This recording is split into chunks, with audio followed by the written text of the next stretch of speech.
Muy bien, cabecea Javier Cámara, con quien ya compartimos este espacio junto a Sebastián Pfaffen. Los dos son autores del libro Aquel Francisco. Hoy Sebastián, por sus obligaciones profesionales, no puede estar en este momento en el estudio, pero sí hablamos con él a través de una conexión vía internet. Hola, Sebastián. ¿Qué tal?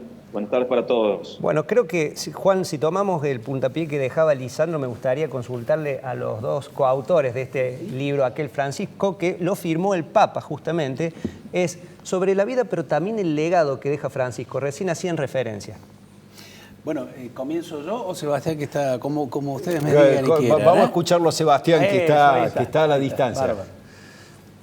Bueno, ¿qué tal? Hola Javier, ¿cómo andas? Hola Seba, un gusto escuchar. Bueno, yo creo que el primer legado, el sacerdote estuvo muy acertado, ¿no? La sorpresa de verlo trabajando hasta el último segundo de su vida. Sí. Era un hombre muy inteligente. Si hay algo que sobresale era su inteligencia. No me cabe la menor duda que era consciente que estaba transitando las últimas horas de su vida y eligió pasarlas celebrando con los presos el lavado de los pies dentro de la Semana Santa, la celebración de Semana Santa, y después lo más cerca posible de los fieles en la Plaza de San Pedro. Dentro de su legado yo creo que deja eso, sus gestos constantes y su empeño por mostrar el rostro más amoroso de un papá, de un Dios Padre, con ternura, con cariño y principalmente preocupado por los más necesitados, los más dolidos, los sufrientes. Creo que eso es indudablemente la imagen que más ha llegado a la totalidad de la gente. Después hay otro legado que yo creo que ha dejado, que es un trabajo arduo, muy delicado y la mayoría de las veces silencioso, para evitar la guerra y promover la paz en el mundo. Una de las grandes preocupaciones del Papa, que siempre repitió en cada lugar que yo me tocó, tuve la suerte de seguirlo, por ejemplo en Río de Janeiro, en Paraguay, en Chile, era su proclama por la paz, y sobre todo en los últimos tiempos, donde evidentemente la situación está compleja en todo el mundo. Y después las transformaciones y los cambios que ha impulsado dentro de la Iglesia, que como siempre ocurrió cuando actuaba Bergoglio, ha generado bergoglianos y anti-bergoglianos. Será un gran desafío para la Iglesia enfrentar estas reformas que se han impulsado, qué de todo esto quedará en el camino y qué seguirá dentro del debate de la Iglesia, porque hay debates muy profundos que van más allá de las cuestiones cosméticas, sino sobre la mirada profunda de la teología y del magisterio de la Iglesia en torno a su evangelio, ¿no? Entonces, seguramente habrá un debate muy intenso y el primer capítulo se va a anotar en el cónclave, en las congregaciones generales que ya están comenzando en Roma. Muy bien, Javier, tu visión sobre el tema. Bueno, y además te quería preguntar, claro, porque le voy a pedir al director, tienen una foto ustedes dos junto al Papa cuando le presenta este libro, si querés mostrarlo a cámara, no sé, Aquel Francisco. ¿Esta es? Bueno, ¿Ella? No sé si este es el libro que ha sido... Este es el libro este es el que precisamente el que tiene en las manos ahí el Papa. Está autografiado por él. Ah, qué lindo recuerdo. Dedicado. Bueno, me da un poco de vergüenza la dedicatoria. ¿Querés que lea? Sí, por favor, adelante. Dice, debería ponerme los anteojos, pero bueno, vamos a hacerlo prueba así. Ponételo. A Javier Cámara, dice, por eso me da vergüenza, ¿no? A Javier Cámara, admirado por el coraje de meterse en causas perdidas y rescatar de allí recuerdos de vida. Claro, la causa perdida era él, hacía referencia, ¿no? A él como Papa, una causa perdida, por eso lo pone entre comillas, y rescatar de allí recuerdos de vida, que el Señor te bendiga y reza por mí, Francisco. Esto fue el 25 de septiembre del año 2014, cuando... 2014, claro, pasó más de 10 años. Exactamente, por eso también las imágenes de la foto, ahí estábamos con el pelo menos blanco y un poquito más flaco, no mucho, pero el Sebastián sin barba. Bueno, fue una experiencia tremenda y experimentamos, Juan, como me imagino que lo experimentaron ustedes cuando les tocó ir allí, la cercanía y la sencillez de este hombre, ¿no? Así es. Porque él tenía cosas que siempre le reconocían las personas que lo conocían muy bien y que uno podía corroborar solamente al menos una de ellas estando cerca, y es este don de cercanía y a la vez de saber que era una persona que estaba en las cosas más importantes del mundo, Sí. pero también la pequeñez de estar allí con uno y hacerlo sentir a uno el importante, ¿no? Cuando estaba claro, nadie tenía Así duda es. que el importante Tenía era él. un carisma muy especial. Algunos destacan, perdón, la humildad justamente, ese rasgo, y también la austeridad, porque lo que hemos visto en el tramo final de la vida del Papa y lo que deja, según algunas fuentes, es casi un patrimonio nulo para una persona que podía tener un cuarto dedicado, un sueldo y un salario asignado, ¿no? 84 euros creo que Sí. fue, menos de cerca de 100 dólares, es lo que... El patrimonio que dicen que tenía. Y es, a ver, yo estoy seguro que si no es eso, debe ser un poquito menos, un poquito más. Pero bueno, acá en este libro contamos, ¿no? Por ejemplo, conocimos a personas, porque cuando tuvimos la oportunidad de hablar con el Papa, tuvimos 2 largas conversaciones telefónicas de 50 minutos cada una más o menos, y después preguntas y repreguntas que iban y venían por correo electrónico. Le preguntamos, por supuesto, gente que se acordaba de aquí de Córdoba, ¿no? Sí. Bueno, acá cerquita está la calle Pringles. Correcto.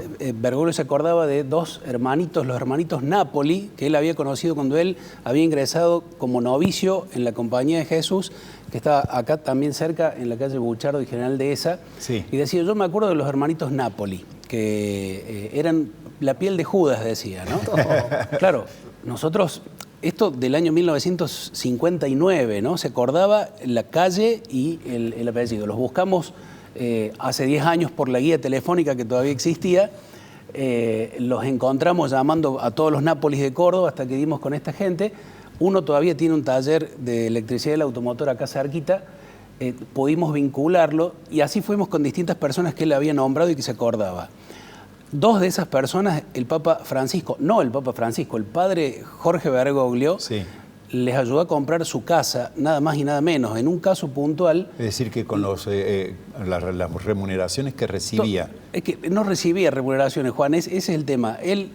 La gente que lo quería, en este caso puntual, en estos 2 casos, gente que él había conocido en Alemania cuando estuvo un tiempo estudiando, a hacer la tesis, no la terminó la tesis, pero estuvo allí, le mandaron, por ejemplo, $12.000 en el año 91, y con eso le compró una casa en Barrio Talleres, donde yo estuve a la persona que vive todavía allí en esa casa. Qué bárbaro. Él, digamos, le compró la casa porque este hombre vivía en Bajo Pueyrredón y como no tenía dónde ir, Exacto. le compró. Lo mismo le pasó a Irma Peralta, la prima de este hombre que también trabajaba con los jesuitas, ¿no? Digo, es un hombre que lo dio todo y se dio todo él mismo, ¿no? Y me parece que por eso lo que vimos en estos días fue que la gente lo entendió a esto finalmente y lo valora como es, ¿no? Le quiero preguntar a Sebastián, que está en conexión por Zoom, bueno, alguna reflexión también sobre lo que comentaba Javier del libro, pero si crees, pensando a futuro, que con el correr de los días y de los años la figura del Papa se va a agrandar a raíz de todos estos gestos que se van conociendo. Sí, yo creo que sí, sobre todo para nosotros, porque ya no va a tener sentido perder el tiempo como se perdió en estos últimos 10 años, tratando de descubrir en cada palabra de Bergoglio alguna lectura política, partidaria o económica referida a nuestro país. Yo creo que hemos perdido mucho tiempo. Los argentinos perdimos tiempo. Inadecuadas, o usando categorías equivocadas para analizar sus palabras, porque era como que trataban de escribir un partido de fútbol con la teoría de la relatividad, más o menos. Porque muchas veces el Papa hablaba, por ejemplo, frente a los obispos en Chile, me ha tocado a mí, hablando de cuestiones muy particulares, y se tituló que había criticado a Cristina o que estaba en contra de Macri. Correcto. La verdad que no tenía nada que ver, estaba hablando de otra cosa.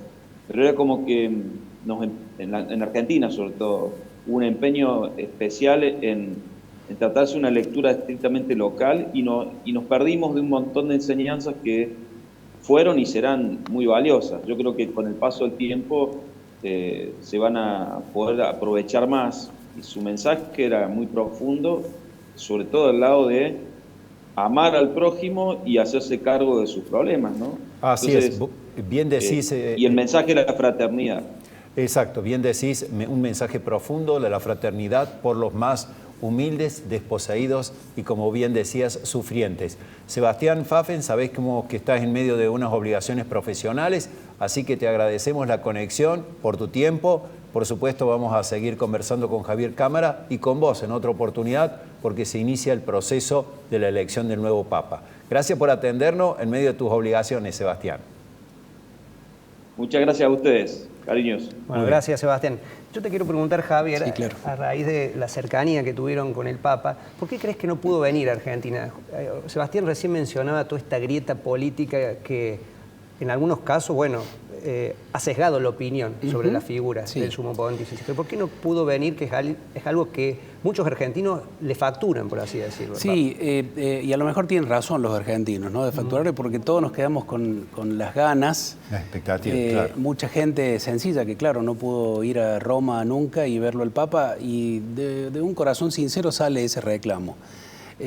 Y un poco abonando esto que vos señalabas, él no pudo, pero tampoco quiso. A ver, él quería venir, pero su discernimiento de la situación que Argentina pone a los argentinos aquí adentro y afuera, lamentablemente ha hecho que la grieta esta la importemos y la tengamos como si fuera una propiedad o un... ¿cómo decir? Sí, un rasgo distintivo. Exactamente, un rasgo cultural lamentable, ¿no? Trágico, porque es lo que ha hecho, por ejemplo, que hoy los argentinos estén reconociendo, como recién manifestaron ustedes, como han hecho algunos otros colegas y mucha gente, que nos perdimos un montón de la riqueza inmensa que tenía este hombre inconmensurable, que el mundo casi siempre ponderó y que nosotros sí, no, ¿no? Correcto.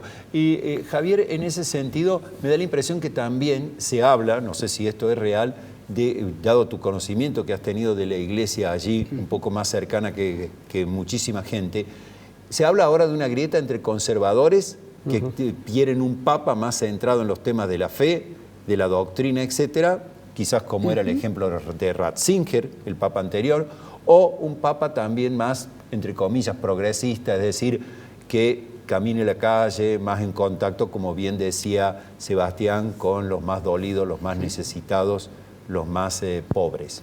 Me parece que Francisco le ha dado un hermoso puntapié a las categorías estas que utilizábamos y que se van a seguir utilizando, ¿no? La de progresismo, la de conservadurismo, la de derecha y la de izquierda. Correcto.